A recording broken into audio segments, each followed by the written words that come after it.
Hello, and thank you for tuning in to one of our summit discussion series.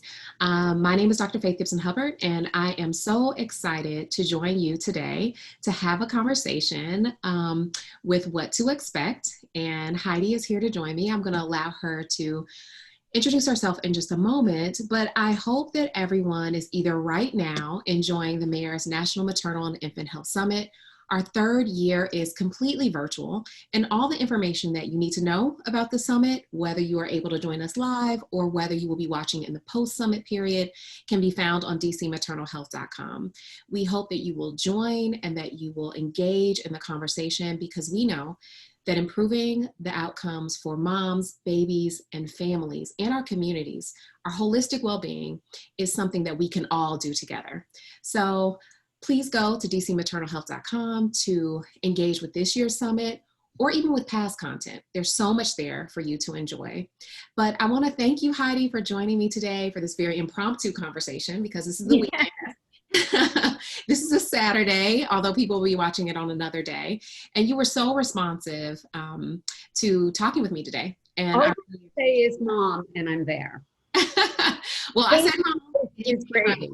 So I appreciate that. So do you want to go ahead and introduce yourself so people can know more about you and also about what to expect? Sure. Well, I'm Heidi Murkoff, and I have been a mom on a mission since the day I delivered a proposal for a book that would become What to Expect When You're Expecting. And true story, that was the day I gave birth to my first daughter, Emma. So it was a busy day, but the start of my life as a multitasker, which I think every mom is. But I was on a mission because I couldn't find information, I couldn't find support. And so I decided, if I helped a handful of parents sleep better at night than we had during our pregnancy, answered their questions and, talked them down from the ledge that you often find yourself on as an expectant parent, then I would have accomplished what I set out to do. So the mission has not changed from day one. It's all about supporting and informing moms in a way that I'm pretty sure that only another mom could do, because you sort of have to be able to put yourself in those shoes and know that the shoes don't fit because her feet are swollen, right? You have to have that empathy. Every mom needs that empathy. And so from there, the mission hasn't changed, but it's grown exponentially. And to include, first it was a foundation, which we can talk about also, the What to Expect project, and also to an app. We have a community of 19.6 million moms from all over, and they all can share with each other, plus get the information that they crave. And we've definitely developed a whole bunch of initiatives that I think are compelling to moms, and with the same mission, to help them and support them. And that goes for every mom, not just women who buy a book, but every mom. Yeah, I think one of the first gifts I got when any friend found out I was having a baby was the What to Expect When Expecting book. And my husband, feels like my father, but my husband also received a book, What to Expect, from the father's perspective. And I think even men were talking about this book. So everyone, I think, knows about the books, because I think that's definitely something that people see as a staple that should be on your shelf. Between that and then also how to make your own baby food, right? Yes, you don't have to do. But no, you don't. But that's a whole nother series about all the things we feel we need to do as a mom. But so I think people definitely know about the books, but let's talk more about the movement and really what you've been able to accomplish even beyond the book. Starting out with, what do moms need to know? What do families need to know? But also, what does the movement look like, and how can people connect to that? So, well, anybody can connect with the app. It's What to Expect app. It's free. You just download it and you have a community of moms. Now, I always say motherhood is the ultimate sisterhood. And I believe that's true because no matter where I go in the world, from Africa, Bangladesh, Europe, Kansas, Texas, every mom that I've ever met wants the exact same thing. They want the best for their baby. They want a safe pregnancy and a safe delivery and a healthy baby. And they want the best for their baby. So that's a universality that I find applies to every single mom. And every mom deserves the information, the support, the nurturing. You know, we talk a lot about nurturing, but we don't talk about nurturing the nurturers, us, the moms. They need to be nurtured too, not just told what to do, but hugged. And, you know, metaphorically speaking, because you can't go out around hugging these days, but in that way that you feel secure and safe and confident. Because being pregnant is scary. There's a lot of things happening to your body that are new, and that, you know, maybe nobody has told you, and you're not sure whether they're normal, whether they're, you know, there's something wrong. And so connecting with other moms is one way that you can sort of feel like, oh, I'm not alone. We aren't all in this together. A phrase that has become completely overused by commercials during the time of COVID. But we are, as moms, we are all in this together. And yet there's a lack of recognition of that. And, you know, moms feel a lot of pressure. Moms feel very alone often. So, you know, the movement is bringing moms together and giving them the same kind of empowerment over this really, sometimes, you know, it's exciting, the experience, and often it can be, you know, just terrifying. And so having that support, I think, is vital, that hand holding, that hug, along with the information that makes you, you know, that helps you make good choices. So there's that. And then, you know, speaking of motherhood as the ultimate sisterhood, when I first realized that was about 20 years ago. I was invited to go to Rikers Island prison to do a Q&A with pregnant inmates. And I mean, I brought books, I gave some books out, and then I took questions. And what struck me right away were the questions I got at Rikers Island prison. The exact same questions I would have gotten anywhere. Because again, moms are all connected by the same, you know, emotional bond. So, you know, you had a mom say, oh, is it safe to get an x-ray at the dental clinic because I have a toothache, right? So I could have gotten that, you know, somewhere in the, you know, in a mall somewhere, but I got it in a prison. And that was my sort of epiphany, my aha moment, that actually all moms need the same thing. And we just, it's our responsibility to make sure every mom gets that. And I think right now we're failing on a lot of levels in the US, and that we can do so much better. So let's explore that some more, because yes. I think that's a good segue. And I would say, I mean, I'm a mom, and I know we talked earlier just about my experiences, and I've been pretty transparent about those experiences, being terrified to be pregnant as a Black woman, just scared, hearing about the outcomes, knowing that no matter what kind of insurance I had, or your education. I mean, I have a PhD, that doesn't matter. My father's a physician, that didn't matter. My mother was a nurse and in the room with me along with my husband, and that still didn't matter. So we know that there are, you know, challenges, but we also know that there are some opportunities. But I think we are seeing the convergence of both right now during this time of COVID-19, and just how the barriers, the challenges, and the opportunities have really come colliding together. And so let's talk about those challenges for moms during this period of time. I mean, this is, and for families, this is a really scary time to just to be in, but also to be pregnant. That is God, yes. And I hear from moms constantly. You know, it's, in a way, you know, you don't have the opportunity to have, you know, to have the normal pregnancy, even if it is a so-called, and there's no such thing as a normal pregnancy, but every pregnancy is different, and everyone presents its own set of challenges. But you feel in a way that you're being deprived of that experience, where you have your celebrations and you have your prenatal visits with your partner, which is not a sure thing anymore. That you can have your kids with you when you go for the ultrasound, and you know, your mom, and you don't have to choose between your mom being at the birth and your partner. Now all of a sudden we're deprived of those things that we've kind of gotten used to.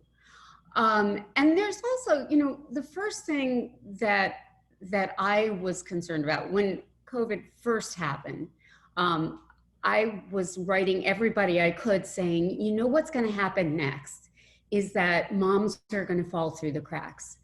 They're going to fall through the cracks of care because we're all preoccupied with a pandemic right now. And what's the first thing that we always neglect in, whether it's a public health crisis or it's, you know, a civil war conflict in Africa? We were in West Africa just after Ebola. We were in Sierra Leone and visiting maternal health clinics and seeing the devastation, the decimation of maternal health, not because, you know, lots of moms had died of Ebola. Yeah, that's true. But it wasn't that. It was because maternal health, child health, all had gone on, you know, the back burner somewhere, some far distant back burner to be neglected. Understandably, in certain respects, but what happens when you neglect maternal health, that is the foundation of all health, right? I would back up even further and say, you know, family planning, access to contraception is the foundation of maternal health. And then on top of maternal health, you have every other health. You have child health, you have future health, you have risks of, you know, future diabetes and cancer and heart disease, all from that very, very tiny little beginning, actually even before the beginning.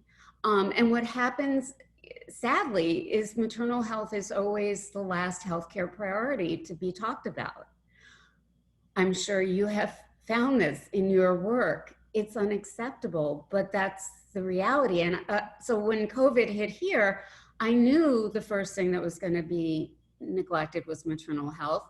I knew immunization rates were going to go down. I mean, I'm not the only one. Like, I'm sure other people were realizing this at the same time, but nobody was talking about it. Why don't we talk more about what really matters? And that's healthy moms. And sure enough, I started getting the phone calls, not the phone calls. What year am I in? The instant messages, the direct messages on my Instagram account. From moms who could not find care. A mom in the Midwest who was 35 weeks and had lost her, you know, her clinic had shut down. She couldn't find anyone to take her in. A mom in New Jersey who, and by the way, they were all Black moms, just, you know, full disclosure here, not that that should be surprising. The mom in New Jersey was a single mom. Her clinic closed. Nobody bothered to tell her where to go next. I said, have you had your screenings, your DBS, you know, screening, all those things? And she said, no, I haven't seen a doctor in 15 weeks.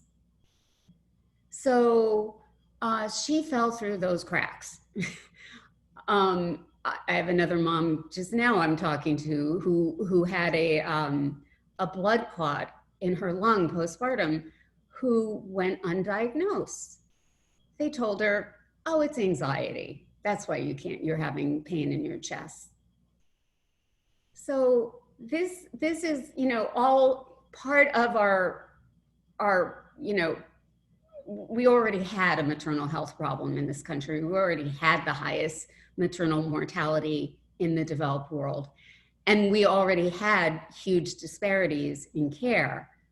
And we all know the sad statistics, about 3 times more likely Black moms are 3 times more likely to die. So we already had those, and now we've made them worse by neglecting maternal health even more than we once did. So we have our work cut out for us, but then you talk about opportunity. I feel this is the perfect opportunity to make those changes. Don't you? Yeah, absolutely agree. I know here in the district, we have been, I mean, the mayor has a laser focus in this space. And that was even before she became a mom herself. And I think that's why we're here with the 3rd National Maternal and Infant Health Summit. And also just really the great work that happens at DC Health under the leadership of Dr. LaQuandra Nesbitt and her team focused on perinatal health.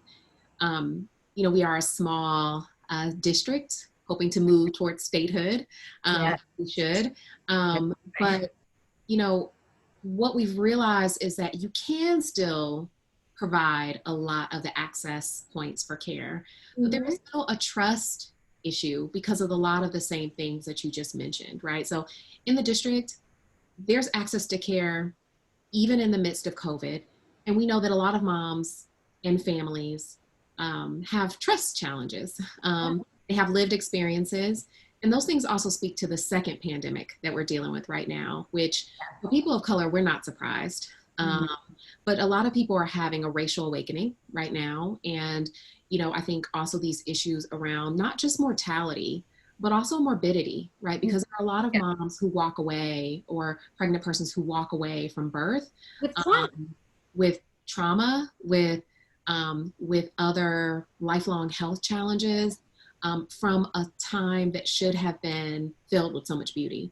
So let's also talk about more, and I think you've touched on, you know, the challenges facing moms of color, but during this time of COVID-19 and this racial justice and awakening period of time, you know, with your organization, how are you continuing to think about how the impacts on moms of color and also the ways in which you can support those communities?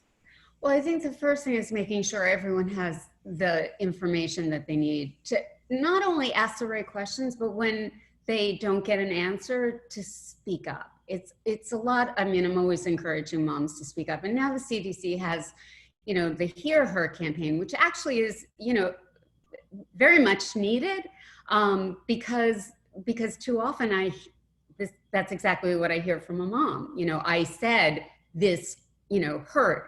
This, I had this pain, you know, things like peripartum cardiomyopathy, you know, the symptoms of that very serious life-threatening condition that Black moms are more likely to experience for a variety of pre-existing reasons.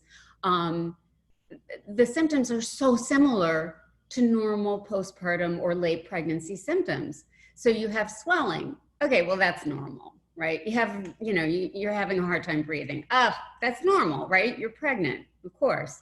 You know, you have these pains and you're told it's anxiety. So every mom has a mom gut, right? Where you know something is wrong. Maybe you're not sure what it is. And you should have access to information so you can look it up and you know exactly what it is. But you should, I mean, we need women to be their own advocates for sure, but we also need advocates with them. We need care providers who are advocates for them. We need, you know, one thing that we feel very strongly about is doulas for all. We have a program with the USO. For the last 8 years, I've done baby showers for military moms all over the world. And they talk about unsupported. These moms are thousands of miles away from their family and friends and network of support. And they're often very young, have a whole bunch of kids, and aren't listened to very often in the military healthcare system. So I grew up as an Army brat. Oh, you did. So you can relate. So yeah, so that's I don't even remember where I was going with this, but being able to have those advocates, the doulas for all. Yeah, I think a lot of it yeah. Yeah, a lot of the integrative services that I hear you really talking about around those threads of support in order to really scaffold, the advocacy that moms really deserve. They deserve and they need, and every mom deserves it, and every mom needs it. You found that out, even though you had advocates by your side, you still found out how hard it is to get heard. And so we do need, so we actually helped draft some legislation to add doulas to coverage under TRICARE, because that's super important. But imagine if every mom in this country the investment in a doula, we're talking about a few $100s, right? Plus we could train women to become doulas in their communities, which is being done. It just needs to be done on a much larger scale. And in rural communities where it's harder to access care, wherever it's hard to access care, and where moms, don't have access to any other kind of advocate. I think that would make a huge difference. Training more midwives would make a huge difference. But also part of it is educating providers, which is part of that CDC campaign. And hear her, if you're a husband, if you're a partner, if you're a mother, if you're a provider, and a mom comes in and says, I think something's wrong, don't just dismiss her as, it's in your head, it's normal. It's easy to do that, but it's so important that we don't. It is. And I think resources like What to Expect, and also even I've seen March of Dimes and kind of some of their resources as well around just really pushing for the advocacy for moms, because there are times when that something's not quite right, but yet you want to have the right language to share it, although you shouldn't have to have it. But I think the resources that you're able to provide and that other organizations are also providing help to really support, that advocacy and getting, to the place of like, this is what's going on and I need you to hear it. So in your work, how can people tangibly connect to the work? So I know there's the book, there's also the app, but what are some other ways that people can tangibly connect to the work that you're doing? We also have a couple of initiatives that we've launched through the What to Expect project and whattoexpect.com in the app. One of them, we just had our 6th annual Bump Day. And it was our 2nd year in a row focusing completely on Black maternal health and educating all moms about what the realities are, knowing what the signs are, but also speaking up for your sisters, because again, every mom is your sister, every child is our collective responsibility. We have to start acting that way. Whether they're part of your community or they're not, they still deserve your support, not your judgment, not your shaming, but your support. So the idea behind Bump Day is to celebrate beautiful bumps. So you post pictures of your beautiful bumps, but it was also to open up the dialogue and talk about the realities for Black moms. And we had some moms who, huge followings, big blogger moms, Black entrepreneur moms who had the same kinds of experiences that you did, who had symptoms go dismissed, who had postpartum preeclampsia or preeclampsia, cardiac issues, all kinds of things, and mental health, mood disorders, postpartum and pregnancy. So the idea is to create a sisterhood where everyone feels invested in their sisters, and to spread awareness about the need for better maternal health in this country. And then, so it was incredible because not only I live by, just from seeing the pictures of the beautiful bumps, like they're amazing. So that's one thing. But then hearing the stories and seeing the support that moms got from each other was incredible. That was tangible. That was palpable. That was something that moved me and moved so many others. But I hope what it moves to is action, of course.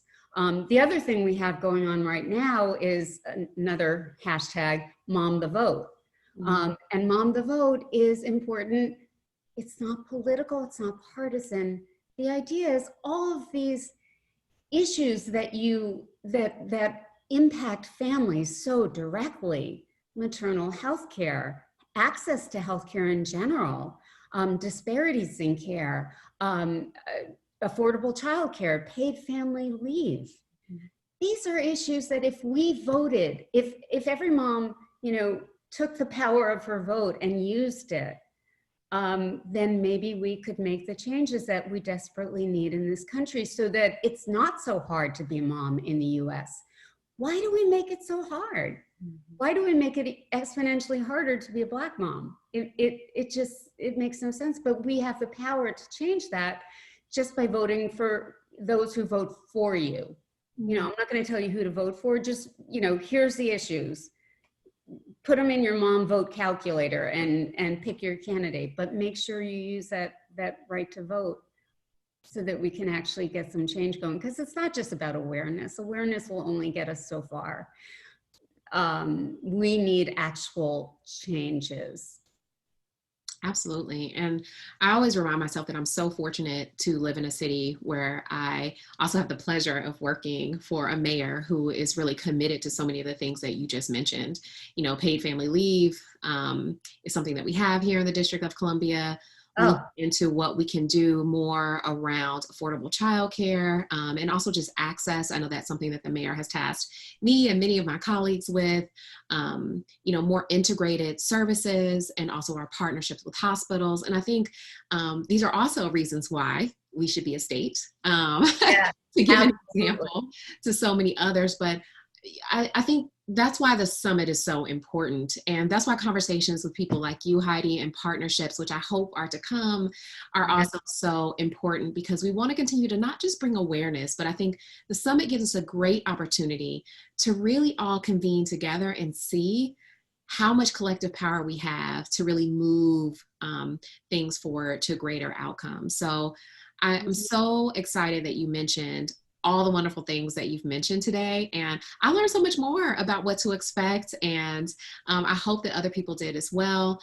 The resources that you have at whattoexpect.com, we have added those to the dcmaternalhealth.com website so that people can connect with those. And there's many, many more partnerships to come. So I just want to thank you, Heidi, for spending this time with me and for sharing just your wonderful insights. And I can't believe, as you told me at the top of our conversation, that you're a grandmother.